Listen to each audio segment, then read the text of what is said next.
What is up, everyone? Welcome back to another video today, and in this video we are doing the 86th installment of Random Model Airports. Today we're going to be doing the Fresno Yosemite International Airport. No suggestions were made for this airport, however if you have any new suggestions, please leave them in the comments below. Heading back to California, and this time we're in the more central part of the state. Very nice area of California, so long as it isn't too hot over there, but in this case it's not too bad, at least when I last checked anyway, but maybe that could be different now. But we have Fresno right near the Yosemite National Park, which they did change the name of a little more recently just to attract more tourists since they have that name attached to them. But let's take a look at this airport's history throughout the years. This airfield opened in 1942 as Hammer Field. This was originally a military use airport during World War II. They had a separate civil airport known as Chandler Field, and after the Second World War ended, this airfield was repurposed into the main civil airport for commercial air operations at Fresno, and that commercial service began in 1948. TWA and United being some of the first airlines to fly in and out of here. Larger terminal was built in the late 50s, and that opened in 1962, and that eventually brought way for the first jet aircraft to come in, and that was Pacific Airlines using the Boeing 727, one of the many local service carriers that existed back in the day before airline deregulation. And Fresno would actually get some larger jets throughout the years, most notably the United DC-8s that wore the Saul Bass livery throughout the 70s or so. As airline deregulation came to be, less flights flew to Fresno, mainly due to the city's status as kind of a smaller city. So they were down to a lot of turboprop aircraft, mostly operated by smaller airlines, and very few jets from the mainline carriers. So, Delta, United, American, just to name a few. Now, if you've known this airport well, you probably know of its airport code, Foxtrot Alpha Tango, and unfortunately the word has kind of a negative connotation, especially in this day and age, and they tried to get that airport code changed, but the FAA rejected it because they don't want airport codes to change unless the airport has been physically relocated. So that's the only time that they'll ever really change an airport code, but even then, in at least more notable cases, they just simply move the previous airport code for the previous airport to the new one. Like with Denver, when they moved from Stapleton to the new international airport in the 90s, they just simply moved the airport code over. But at any rate, they have since embraced that airport code now. They don't really mind it as much as they used to, which, when you can't get it to change, you might as well try to embrace it best you can. This airport's gone under some expansions and renovations, so there's been some new services that have come through here. Aeromexico and Volaris currently have international service to Mexico, and there will be some new gates opening this fall, which is depicted down over here. I believe that's still under construction, but just for the sake of this update, I decided to depict those completed gates in there anyway.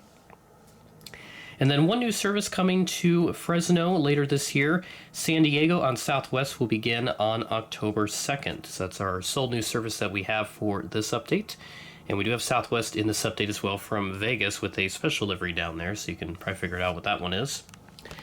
But we're going to go ahead and get started with this update. So we'll start off over here at gate number 8 with this United 737-900ER coming in from Denver as flight 756, and this arrived in 11 minutes behind schedule at 8:59 p.m. Now moving over, we have this American MAX 8. This came in from their Sky Harbor hub in Phoenix, arriving in as flight 2265, about 20 minutes behind schedule at 7:55 p.m. Actually, no, I should not say 20 minutes. That is a very much underestimation of the delay. It's actually an hour and 40 minutes. So 20 minutes away from 2 hours, so I guess in some capacity maybe I was correct, but not exactly. Then we move on to another 737, just the regular 800 Next Generation. This is from their flagship hub in Dallas, arriving in as flight 1828, and this arrived in ahead of schedule 9:18 a.m. ahead of a 9:40 a.m. scheduled arrival time. And then moving down, Here's our special livery for Southwest. It is Arizona 1. Still one of the few state liveries that are on the 737-700s, though they are moving them over to the 100s mostly. I actually had a dream last night that I ended up flying on Tennessee 1. So, you know, maybe one day I'll fly on a special livery. Hopefully that comes soon. But I don't know when I'll be flying with Southwest due to their various changes, but certainly a discussion for another day. But happy to have Arizona 1, as I've spotted this aircraft before in 2020 at Minneapolis when it still had the blended winglets. Now it has the splits, kind of like Florida 1 in a way. This ride in from Las Vegas is flight 347 at 11:08 p.m. behind a 10:55 p.m. scheduled arrival, delayed by 13 minutes. And then we have Alaska. Got a couple flights out of here with some of their 737s as well, but they've got a couple Embraer 175s that fly in. 3 daily from Portland. This ride in is flight 3277 at 9:41 p.m. ahead of a scheduled 10 o'clock arrival. And then we move over to the other side of the main terminal here. We've got Allegiant and Delta parking on this side. Gate 15 in this case, if we can get the camera to focus on the Allegiant here. That looks better. This A319 arrived in from Las Vegas as flight number 1. First time I've encountered that with a flight number of just 1. Now, Allegiant Air, they had been founded out of Fresno a very long time ago, back when they first started. And this is back when all they had were the DC-9 jets, if you're not very familiar with Allegiant's early days of operations. Eventually, they ended up moving their headquarters to Vegas when they declared bankruptcy at the start of the new millennium. But they still have this Fresno service, which is upwards of 3 daily. And the flight number 1, I suspect, is just to signify that this is where Allegiant Air started, out of Fresno, before moving to Vegas. This arrived in at 10:47 a.m. ahead of a scheduled 11:17 a.m. arrival, fittingly on Allegiant's first A319, at least based on the sequential numbering of November 301, November Victor. And then moving to the back, the last aircraft at the main terminal, Delta Connection Embraer 175, arriving in from Salt Lake City as flight 3768. And this is a SkyWest service arriving in at 11:16 a.m. ahead of a scheduled 11:38 a.m. arrival. Now move on over to the 2 other gates. Again, these gates, they are supposed to open this fall, so they're not quite done, but I decided to pick these gates in the update anyway. And this is where we have a brand new model that I got at Airliners International in Atlanta. This Aeromexico 737-800 in the new livery by Gemini Jets. I didn't see the NG release anywhere, but I'm sure maybe 1 or 2 was floating around still. But I decided to get the Gemini, despite one of the wings having some angling issues. Not a bad model by any means. It's probably one of their better 737s still. My United Star Alliance has perfect wings that they had announced about a month or 2 before this one. So overall, very lovely model, would recommend it. This Aeromexico 738 arrived in from Guadalajara as flight 786 at 9:44 p.m. out of a scheduled 9:55 p.m. arrival. And then right next to that, Volaris. They do send A321neos here to Fresno, but also some A320neos.